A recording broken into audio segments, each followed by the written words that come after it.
Live on Your Sideline is sponsored by Seiden Stricker Nobi John Deere.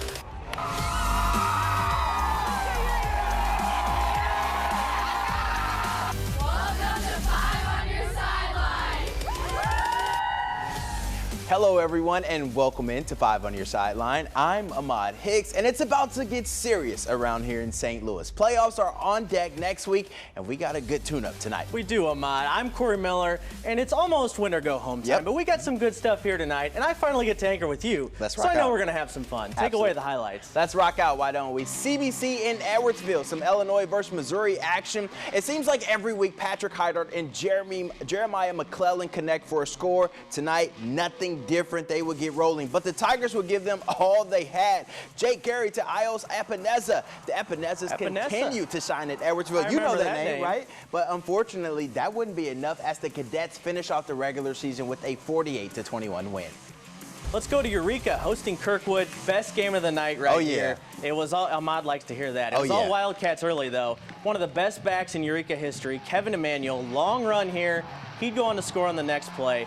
This one's going to go all the way down to the wire, though, even past the wire. Overtime, Kirkwood is going to get the big stop of Emanuel going for the two-point conversion, which would have won the game.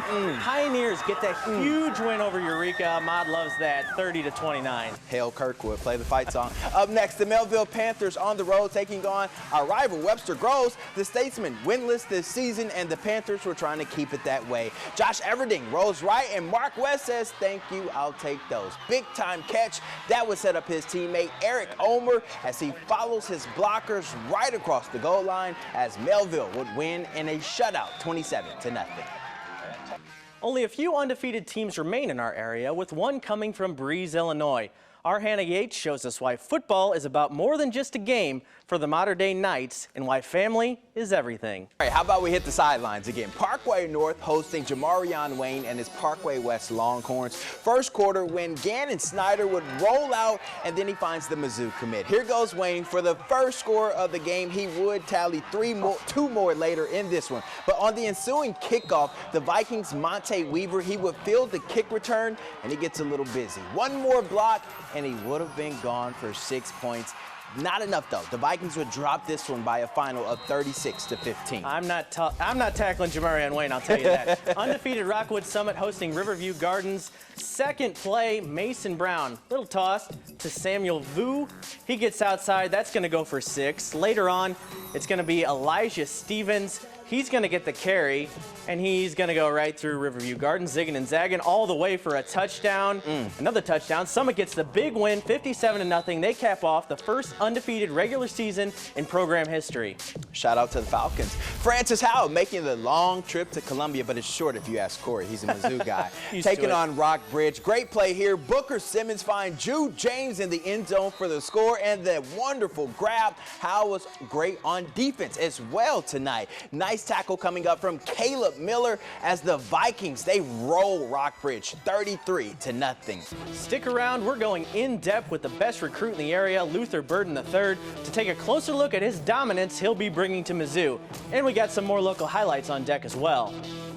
Also, finally, the Blues are coming home to St. Louis. We got to look at how they plan to keep up their winning ways coming up next. Speaking of Luther Burden III, East St. Louis took their show on the road to play national powerhouse IMG Academy tonight, and Touchdown Luther did what Touchdown Luther does. Takes the fake punt, you know how this ends, all the way to the house for the biggest highlight of the night. Flyers did fall in the game 49-8. Let's go check out Clayton hosting Jennings now, and it was the Hassan Cody show. This is going to be the opening kickoff, and we're going to have to speed this up a little bit because this dude ran all over the field and all the way to the house for 6. That is some speed there, Ahmad. That looks like you back in high school. I don't know about that. Later on, as the quarterback, Cody's going to decide to take this one himself. He scores again. Jennings was winning big, 40-13 at last check. Tomorrow, the Blues open their home season at Enterprise Center. Up next, we're going to hear from Chief ahead of the matchup against the Kings.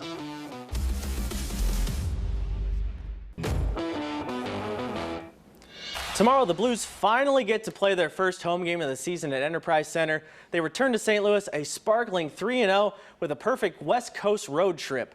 But these Blues aren't getting just too confident yet. Chief likes the momentum, but knows his team still has a lot to get better at. Yeah, we're going to be a confident hockey team for sure, but the bottom line is we got to keep improving, and we got to just stay with the way we want to play and play the right way.